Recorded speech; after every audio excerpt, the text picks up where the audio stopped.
Okay, let's get this show on the road. The reason why you are watching the Erskin Music Show is because you know when we come to this show, we're going to do what nobody else is doing out there. We're giving the definitive. David Helling should have asked me. He said, son, just do. No, if he's a white guy who said son, he'd be in trouble. But anyway, he should have asked me to do the official movie review, but I'm going to do it anyway. I'm going to work for free. Guys, I'm working for free today. Here's what we're going to do. We're going to do the movie review of His Only Son. You guys are going to be fascinated with this. Well, I'll reveal my score a little bit later.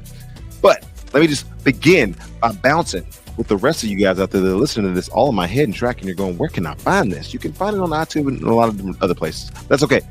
But this, my friends, is a historic day. It's a historic moment because this was the first ever crowd-funded movie to make it to a motion picture.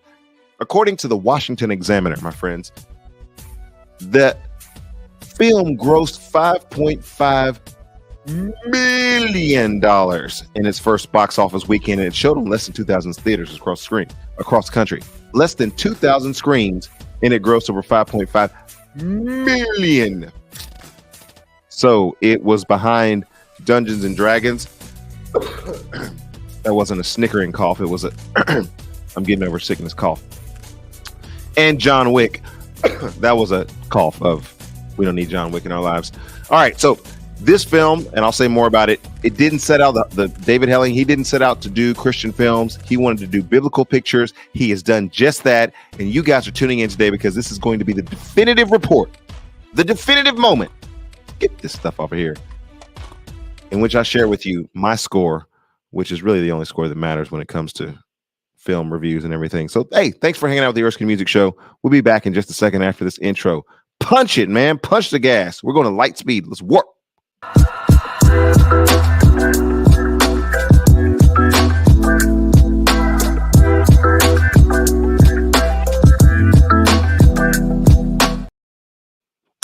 Good morning, folks that are out there. So glad you guys could tune in today. If you're watching the Erskin Music Show today from any part of the globe, just give a little in the chat section. Just do this. Put your hands on the home row key, like your teaching professor used to tell you to. Put the hands on the home row key, and then type out where it is that you're from. It'll be different from everybody that's out there.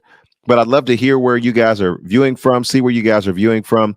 That encourages me. And it's not that I need more encouragement. I'm already pretty excited about what's going on with the show and the guests that we have coming on the show and all the different things that we have coming to this show. But I'm even more excited that you guys are joining the show today. I'm not live because I'm, once again, traveling. You can see from the white background.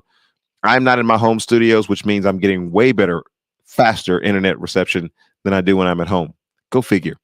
We're going to correct that. AT&T, you need to get your ears out there and help us fix that. But we're the Erskin Music Show today. And we're going to be doing a movie review of His Only Son. And I'll talk to you about where I felt like there were some things that were strong. Don't hate me because of this. But there were some things in this movie that were stronger than this. They were strong in this movie. And then I'll tell you some things that were, but it was a crowdfunded movie. And I'm quite sure that if I did a crowdfunded movie, or if I did any kind of movie, it would not be as good as this movie was. So there's a lot for us to get into today. Thank you guys for tuning into the Erskin Music Show. That makes all of this make sense when you guys tune in and give your comments as well. As you know, there are normally guests that come on the show. The Erskin Big Head is normally around somewhere, lurking in the background usually. But no, Big Head is in the sanctuary over there. So we're not going to disturb Big Head. And then also the Dolphins normally join us this occasion, but the Dolphins couldn't even come today. So you're just stuck with me. I'm going to have to do the show by myself like other YouTubers do. But I do have a movie trailer that's coming up here in just a few moments. So let's do this. I'm going to shoot you guys some Erskin music real quick because this is the Erskin Music Show. Let me say a word of prayer. I'm going to give you guys some Erskin music. I'm going to give all the copyright and the tags and everything, and then we're going to jump right into it. You didn't get in here to watch me cough all day long. So let's pray. Heavenly Father, we thank you for today. We thank you, Lord, for your word. I pray that you'd guide this show and that you would take it to whoever needs to have this show for your glory and for the greatness of your name. All right, here's the tags. We're going to get some Erskin music real quick so you guys know that I'm not breaking any copyrights or anything like that. According to Section 107, the Copyright Act of 1976, I can use stuff like this for fair use, criticism, comments, news reporting, teaching, and scholarship. criticism, but it's going to be a good critique of this because I was quite pleased with the movie. And then also, you guys will note that LinkedIn audience is coming on strong, folks. I appreciate you guys. I finally figured out how to accept you guys' invitations. So the LinkedIn audience is growing: Twitch, Twitter, Facebook, and YouTube.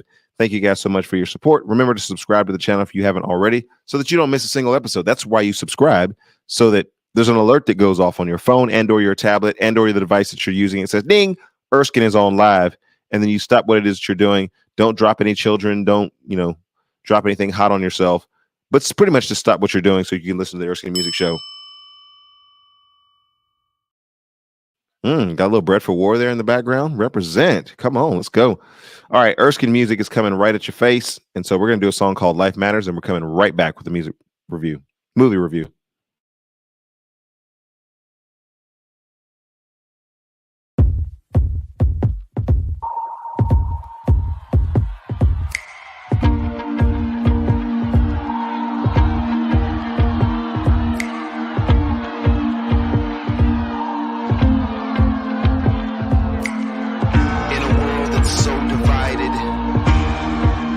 To love, let us know that every life matters.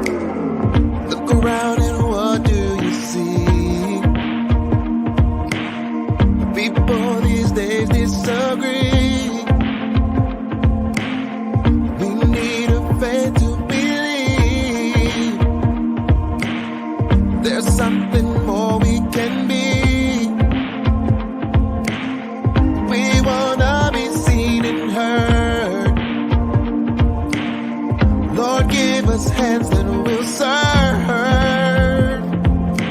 Your life matters and my life matters. We can come together if we love one another. Your life matters and my life matters. We can come together if we love one another.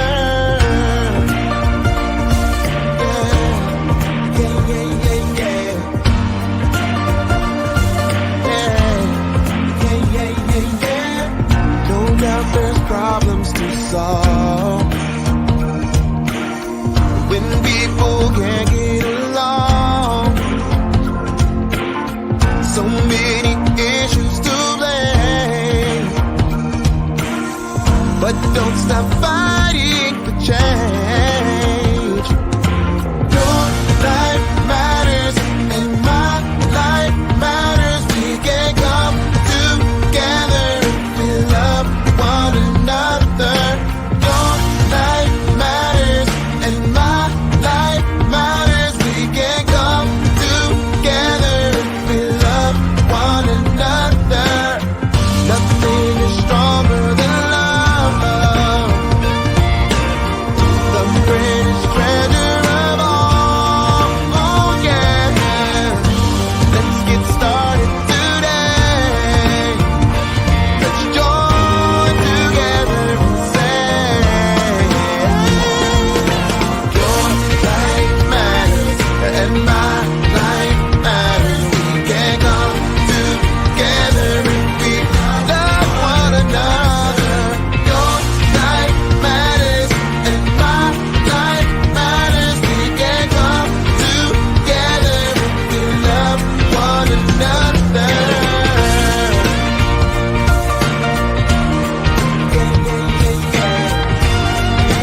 All we need.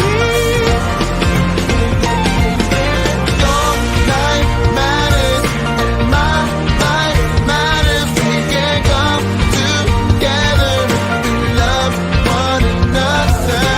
Your life matters and my life matters. We can come together if we love one another.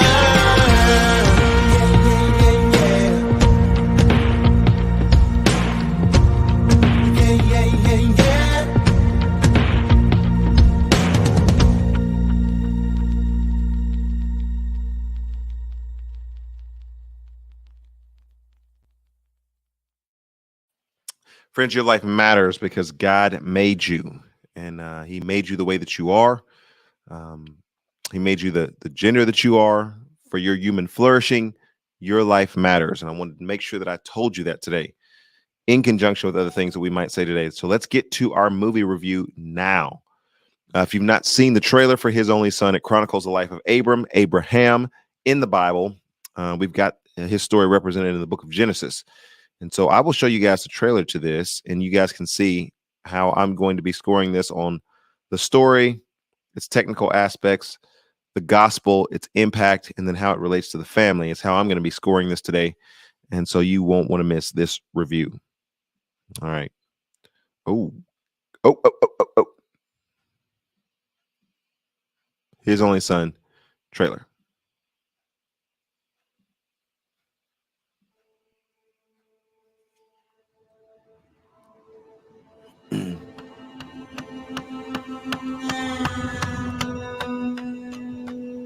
Abraham! What are you doing, Abraham? All this commotion. So early. Abraham. That's Sarah. The Lord came to me last night. What? He says we are to go to Moriah, you and I, and make a sacrifice to him there. Make sure no harm comes to our son. Since we first entered this land decades ago, I have seen the bonds of protection the living God has placed around you. He has promised to make of me a great name, a great nation. We haven't even a son. We will. How long have we tried? Why is the Lord having you trek all this way for a sacrifice? I will not stand in your way. You're not standing in the way. You're standing on my side. You're my wife. Some good acting in this movie. Our faith. If all your hopes were dashed upon the rocks, and all that you loved was lost, would your faith still stand?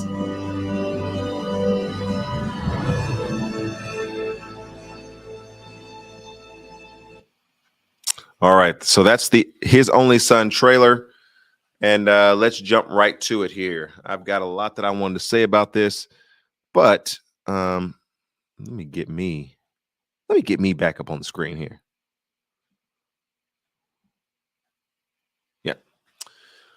All right. So there were a couple of things that people who went to the film pointed out as well. I kind of had us all on super sleuth mode, watching the film and then kind of asking them what their thoughts were for it. I didn't get any type of exclusive preview or anything. There were other people who were in the movie theater, but I will say this off the jump, on a Sunday matinee, I was super excited to see that, about a fourth of the way full, there were people who came out to support this movie, and it showed because it's third in the box office right now, 5.5 million. And I think that rightly, against some of the competition that it stands against, probably should be there. Maybe could be a little bit higher, but I'm pleased that on the motion picture that many people thought that this is going to be a bust. Nobody's coming out to see it. The faith-based community showed up once again to support a movie, and Hollywood's going, we can't comprehend it. We don't understand why this happened. So let me deal with the story, the plot, the writing, and the acting, the story elements. I actually gave the story of this an 8. Now, please hear me out here. I know it's in the Bible. I know we're not going back and changing anything. I don't want to change anything. We're not changing anything. I'm an inerrantist, folks. It has been written, and it is what it is, and God meant for it to happen the way that it happened. I'm good with all of that. However, here's what I believe David Helling's perspective is, and his desire is to tell stories that come from the Bible, and he wants to, when properly funded, go back and do the story of Jacob and do some of the other stories that are surrounding in that timeline between Abraham, Isaac, and Jacob, kind of the span of their lives. We really haven't had somebody go and do the Old Testament since Charlton Heston, and that was a long time ago. So I commend his desire to do that. He tried in this movie to give us some flashbacks to kind of clue us in. When Abram was Abram, when his name had not been changed yet, he was in Ur of the Chaldeans, and he stepped away from Ur. God called him into the promised land. He had not gone there, and we get some flashbacks. We see him in Gomorrah and Sodom and Gomorrah, and that scene. We see him alluded to as one who was victorious the time of Gerar and Abimelech. But as the story goes, it assumes that you have a lot of biblical knowledge who are watching this film. I think the story struggles a little bit to captivate that audience that's not already believers, who haven't grown up listening to these stories or read this story. I think you can maybe get a little bit lost in the weeds with some of the flashbacks going to other periods. I was able to very easily pick up what the director was doing, David Helling was doing on the film and the flashbacks that he was using. And I thought they did an exquisite job of giving those flashbacks and giving us, periods of time in which the actors actually look younger, and there's some representation there. Good job. But I thought the story that should have been told for the American audience is one in which we get to know Abram as Abram. And maybe that's the entirety of the movie. Maybe his first movie should have been, we get to know Abram and then the transformation to Abraham. Because we see it all the time. Movies like Dungeons and Dragons, movies like Shazam, or Black Adam, movies like that, they're really big box office successes because they have fight scenes in them, pyrotechnics. And I know this was on a shoestring budget, but what if we go and tell the story of sort of the bad Abram, who is doing some kind of cagey things? Like he lies a couple of times in behalf of his wife, and that gets a little tricky. And, he alludes to that in this movie. He goes and whoops up some folks who had stolen some of his property at a certain point. And so what if he makes that movie of the bad A? It's kind of like the Braveheart of the Old Testament. And we see that version of Abram, and we come back, okay, we know this dude is bad. Because there was a couple of times in the movie where there's these soldiers, and they took some liberties and some license. There's some soldiers who are passing by Abram, and they're like, nah, we don't want that smoke. We're not going to mess with him because, he's the guy that's spoken about. But by the time they're passing by him, he's kind of old. He's kind of out of juice. And they actually have a fight scene, and your boy Abraham doesn't do too well in it. Now I'm thinking you could have made this movie the second in the series of movies that you're wanting to make instead of the first, because it would have put action. We would have gotten to know the character of Abram. We would have seen the transition to Abraham. We would have been anticipating now what's going to happen in the sacrifice of Isaac. And so because of that, some of the plot, obviously the plot is already there. The writing is already there.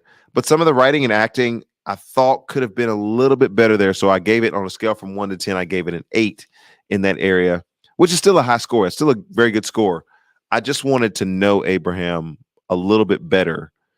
Not because I haven't read my Bible, but because I'm thinking of these movies in terms of the impact for the gospel, and such a movie that was exquisitely done and well done. And so helping to know the characters, I find is a thing that major motion pictures do quite well. They're able to develop a character for us.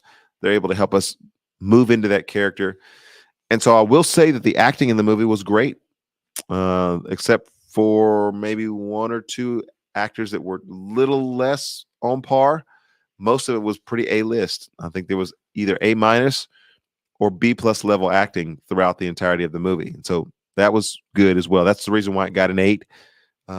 Good, not fantastic or over the top. Great, but I thought that the actors and actresses in this actually held their own. All right, for the technical and cinematography, yes. Technical and cinematography, I gave the visuals an 8. As you were able to see, and I'll run it back here just so you guys get a chance to see a little bit of the visual and graphic nature of what's going on here. Again, some of the scenery and the way that that's shot, fantastic, If all exquisite. Your hopes were dashed upon the rocks. Here's another place. I'm there. Since we first entered this land decades ago, That's great. And protection the living God That has is placed great. around you. That is great. He has a couple of instances in which he meets the angel of the Lord, and those scenes are exquisite as well. Stars, special effects on the budget that they had, visuals was great. Not over the top. It wasn't in the millions of dollars to produce the visuals that were here, but for what they had and the way that they used what they had, Very frugal. I gave the visuals and the technical cinematography an 8 out of 10. All right, for gospel impact. And this is really where I think this movie did a fantastic job. Um, you're telling a story of the Old Testament. And so I'm anticipating that there's going to be some lag, some discontinuity with the audience. Maybe for a Christian audience that's coming in, you're watching this and going, I don't see the connection to Jesus. I thought they did an excellent job of making the connection to Jesus, and the fact that, and they actually showed Jesus on the cross doing through God what Abraham was poised to do, but didn't do, because it's foreshadowing what Christ actually did. And that was well placed in the movie. Fantastic job. The gospel message was clear. It was transformative, I believed. And even some of the things that they're doing to follow up, I felt like this is where it excelled over Jesus Revolution. Jesus Revolution was a great movie. You can go and see the movie, come away from that movie believing a cultural commentary about the 60s and 70s and the Jesus movement. And almost like the observer that was in the movie Jesus Revolution, you can write a story about it. It was a great story. It was a great time. That was then, this is now. And not really have that next follow through of, all right, scan this QR code. If this movie has made an impact in your life, you can remember, or you want to get more information about a relationship with Jesus Christ, scan this QR code. We'd love to get in contact with you. Let's keep this Jesus Revolution going. If something like that, because you did such a great movie and a great film, would have been great. This film actually does have some follow-up to it and some ways to kind of continue in the thread of what's going on here. I know some of that is because they're trying to raise money for another film, but at least there's something for people to do. And I know that art can stand on its own. It doesn't need to have an action step, because the action step is you going and viewing the art itself, appreciating the art. But I think that the action step was appropriate for this because of the clarity of the gospel in this and the ability that people now have to be able to follow up on this. So I thought that was good. I actually gave that a 9 out of 10. A 9 out of 10 for impact, or excuse me, for gospel clarity and transformation. My fourth category, that being the impact of this movie. What is the impact of this movie? Relationships, marriage, family. Does it relate to the church? I'll go ahead and say that the impact of the movie was awkwardly refreshing. And let me give you that awkward part of it and then the refreshing part of it. It's awkward because you're watching this sort of intense, emotional, several scenes where Abraham and Sarah are having some heart-to-heart conversations about her barrenness. After having gone through that myself and having some of those heart-to-heart conversations, that part hit home for me, and I'm sure for my wife when we watch those parts of the movie. But excuse me, and that'll hit home for other people that are out there as well. But then beyond that, they were able to take the situation with Hagar, work that into the movie in a way that was biblically accurate, and you're able to see the tension that then begins to mount. And that's one of the things that I will say about this film, is that it was pretty raw and honest at certain points. Like, it impacted me because I'm thinking, maybe you don't visualize or tell that part of the story that way. And there was nothing graphic. There was nothing off color about anything that was there. It was just the nuance of how it was put together that was very impactful. Being able to watch Hagar and to watch the way that Hagar looks at Abraham, knowing that now they have a relationship and Ishmael is on the way, and that's not exactly the son of promise. There's some tense moments in this that I think, man, that's really awkward, but that's really the way that it was. And for Sarah, whose name actually is Sarah, who did a fantastic job of acting in this movie. By the way, I think she actually was the star of the movie. I know she's not the star of the movie because Abraham is, but I thought she was the best actress in the movie. Actress in the movie. Her subtle but effective glances at Abram when he says, God told me to do this. Well, God told you to do that, but he didn't tell me. And I'm trying to be a good wife. And so I'm going to go along with what God told you to do, but God hasn't told me to do that. And I think you see some of that represented in the fact that she's wearing some of the traditional markings of the land that she came from. And then you see they had to spend some time in Egypt because of famine and some other things. And so you've got this great parallel between barrenness in the land, barrenness in Sarah, and they pulled off some of those biblical and impactful moments very well. The impact of it, I thought, was great. I don't know for a non-believing audience if that impact is going to be felt as much, but I think that they definitely told some raw and honest stories. And so let me give this section an 8 out of 10. 8 out of 10 for impact. All right, family, because that's what you guys came for. You want to know, can I take my family to this? There's nothing grotesque in this. There's a couple of scenes to be cautioned about for sure. But in terms of taking a family to it, I think you can take a family. I think you can take a youth group to it. I think it's biblical enough that you can actually do a Bible study after you watch it or before you watch it. And so one of the things that I would always say is, can we take the youth group to this film? Can we take the family to this film? And where I might not take a youth group to Jesus Revolution, there might be an older family that a family with older teens could go to something like a Jesus Revolution. I would say teens and up can go to this movie. It may get a little bit slow for a younger audience and may not necessarily be the type of film that you can take for younger children, but I think the family impact is there as well. It does a good job there. So for family, obviously family friendliness, like Unplugged, I'm going to give it an 8. And so if you're following the score, 88988 for a score of 41 out of 50. And if I had my sound effects here, we would do a lot of clapping, but we don't need no sound effects. We can give it fireworks. 41 out of 50.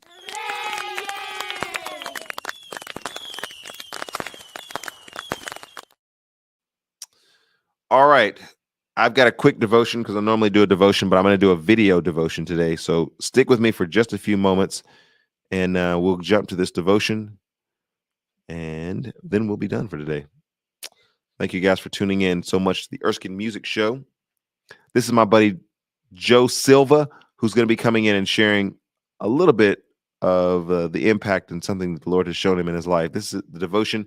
And I'm starting to get my friends to send me in some devotions because even though I'd love to have them on the show, not everybody can come on the time when the show actually airs. I totally get that. So I have some of my friends who are actually sending in devotions now, and you'll appreciate this from Joe Silva.